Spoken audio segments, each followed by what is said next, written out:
Trey Parrish. Welcome back to the CBS Sports Eye on College Basketball podcast, where we sometimes discuss camel fighting, dodo birds, and leaky black. Matt Norlander is not here with me. Nobody is. It's a solo pod, baby. If you're watching on YouTube, you know what to do to that like button. Shouts to Brandon Davies. And if you haven't yet subscribed to the CBS Sports College Basketball YouTube channel, please also do that while you're here. Okay, let's get into it.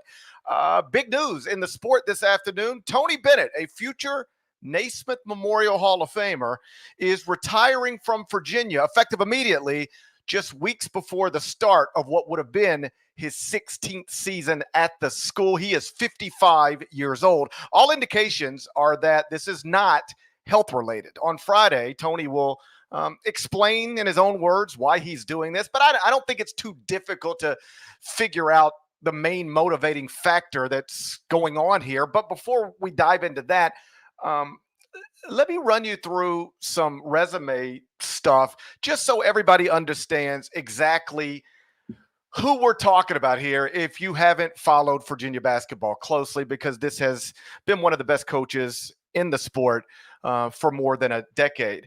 Tony Bennett did 15 seasons at Virginia that followed 3 seasons at Washington State. So 18 seasons as a Division I head coach. He had 12 NCAA tournament appearances in those 18 years, 4 Sweet 16s, 2 Elite Eights, a Final Four, and of course, a national championship. 6 ACC regular season titles, 2 ACC tournament titles. He's a 3-time Henry Iba National Coach of the Year, 2-time Naismith National Coach of the Year, 4-time ACC Coach of the Year. He was the Pac-12 Coach of the Year in 2007. He holds the single season win record at both Washington State and Virginia. Think about that. This man coached at 2 different Division I universities, and he won more games and seasons at those universities than anybody who ever else has coached at either one. He is also both the first coach to ever lose to a number 16 seed in the NCAA tournament and the first and only coach to ever bounce back from that and win a national championship the very next year. So that's the resume. Clearly, future Naismith Memorial Hall of Famer. Now for the why. Coincidentally, former colleague Jeff Borzello, who now, of course, does wonderful work over at ESPN, asked Tony Bennett last week at ACC Media Day why so many people assumed he could pull a Jay Wright someday and retire at a younger than normal age, kind of out of nowhere. And the way Tony responded, he more or less indicated that he wasn't a big fan of the direction the sport was heading, wasn't a big fan of how the sport was operating with NIL and transfer waivers, mostly making the sport pay for play with never-ending free agency. Here's how that quote ended from Tony Bennett to Jeff Borzello. Tony said, quote, "You can sit here and complain and gripe, or you have a decision to make. Either you try to do it your way, or you get to make that decision." So I think Jay Wright probably foresaw where this thing is going. And it'll be better whenever there's regulations. But is that 3 or 5 years away? Who knows? But if it's not, those are the decisions that every man has to make when it's time. End quote. That's from Tony Bennett. A week later, on October 17th, he has decided now is the time for him to make that decision and walk away from his position as head coach of a Division I men's basketball program. I think the answer and the explanation's in there, but to just expand on that, I don't think it's much different from what Jay did.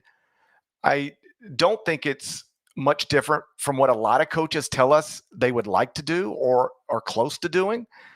I honestly don't think it's much different than what Adrian Wojnarowski recently did in leaving his very high-profile job. Simply put, I cannot tell you how many college basketball coaches over the past couple of years have explained to me that they have never enjoyed their job less than they are enjoying it now. They love the paychecks. They love being in the gym. They love the individual work. They love the competition. But that's only a small part of being a Division I high major college basketball coach these days. And again, I can't overemphasize this. There's a long list of men in the profession who swear to you privately they're ready to go and are going soon. I don't think all of them will follow through on it. I know some of them have already told me they would be retired by now, and they're not. But Tony seems to have followed through on what so many other coaches believe they're going to do, which is when they feel like they've made enough money, then you have to start asking yourself some real questions like, is this the way I want to spend my life? Is this the way I want to spend my days? That is what Woj ended up doing. Is this the way I want to spend my life? By the way, Woj also retired, age of 55. Woj decided I've got enough money where my family can live comfortably, and I don't want to live my life this way anymore. This is not how I want to spend my days.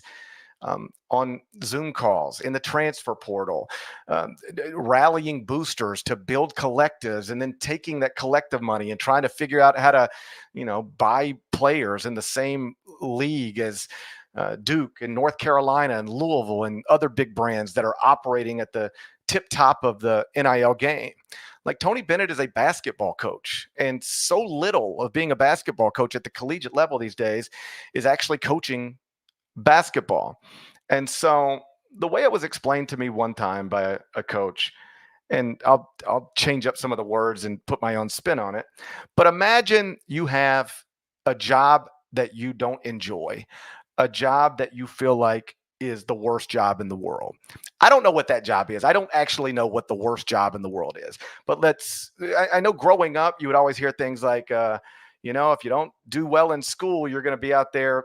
I'm just saying this because it's something people said, digging ditches. I don't know if digging ditches is a terrible job. And if that offends any ditch diggers out there, I apologize. I'm just trying to make a point.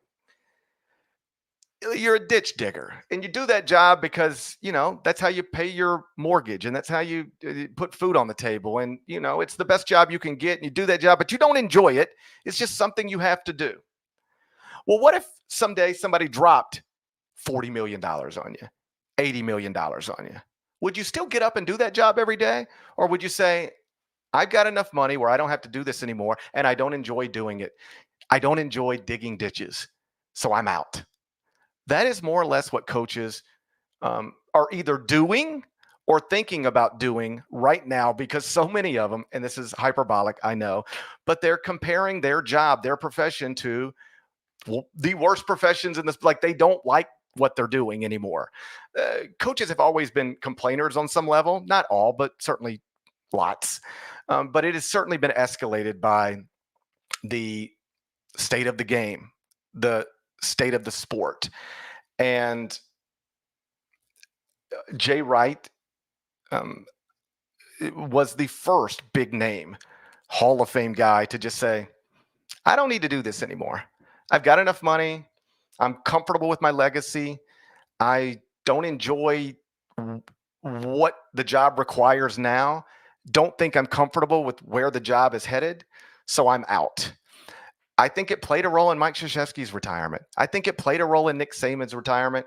And I think it certainly played a role in Tony Bennett's announced retirement today. Again, Tony will speak on Friday, and he'll be able to explain everything in his own words.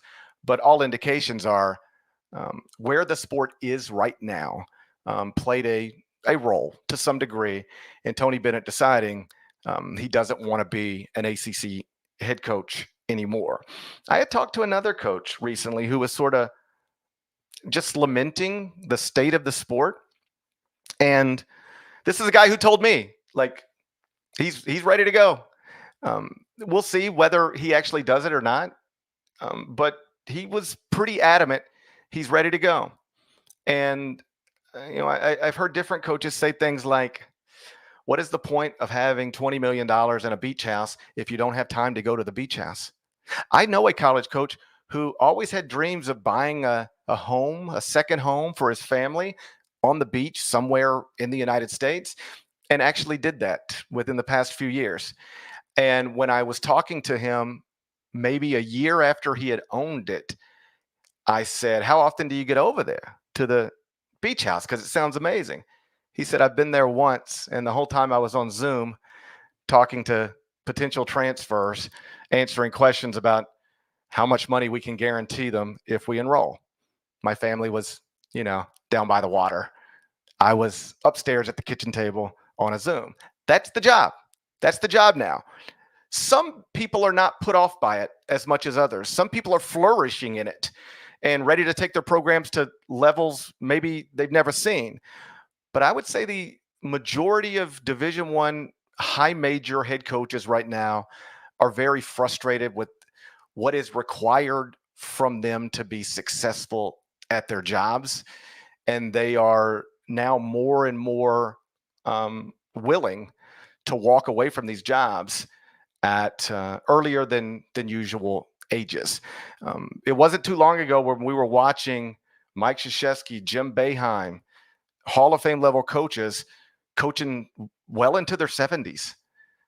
Now we're losing coaches in the 50s, in the early 60s, and I don't think that trend will reverse until the sport changes, because right now these guys are making a lot of money at the high major level, so much money that they can get very comfortable financially much younger than used to be possible.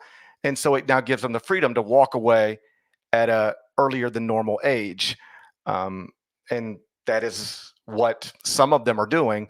Tony Bennett, obviously, being the latest example. I guess the last question I'd address, as we're still sort of dealing with the surprise of this news, is what's next at Virginia. As you know, the season is just right around the corner. They will, I'm assuming, promote from within, perhaps on an interim basis, because, as I said on CBS Sports HQ earlier, it's just not practical to try to run a actual legitimate coaching search this close to the start of the season. The more likely scenario would be you promote from within, presumably either Ron Sanchez or Jason Williford, and then you can give one of them, if it goes well and you believe in what you saw, the full-time job at the end of the season. Remember, that's what Ohio State did with Jake Diebler. They fire Chris Holtmann on Valentine's Day, hand it to Diebler on an interim basis. He did enough to impress his bosses in the what was left of that season, and now he's the full-time head coach at the Ohio State University. If you're Virginia, that is an option to do it that way. Another option is just name one of your assistants your full-time head coach right now and give him a 5-year contract. Fine with me too. Another option is to just let one of your assistants run this on an interim basis and then open it up a true national search in March, where you can try to find a full-time replacement for, I think what some people would call one of the greatest coaches of the past 2 decades, first at Washington State and at Virginia. So that's the big news of the day. We don't usually give you 2 Eye on College basketball podcasts on the same day. And under normal circumstances, Norlander would be here with me. I think he's literally at Duke right now with John Shire and the Duke basketball program. So he's having those conversations there. I told him to just focus on that. I'll do this. So here I am. I appreciate you guys being here again. Press conference is scheduled for Friday in Charlottesville, where Tony Bennett will be able to explain his decision in his own words. Shouts to Devin Downey. Shouts to Chester, South Carolina. Shouts to Terry Teagle. He's a legend. Huck Larnell. Thank you guys once again for watching and listening to the Eye on College Basketball Podcast. If you're not subscribed, please go subscribe anywhere you subscribe to podcasts, Apple, Spotify. There's more of us than there are of them. That needs to be reflected in the comments. So do that, and we'll talk to you again real soon. Till then, take care.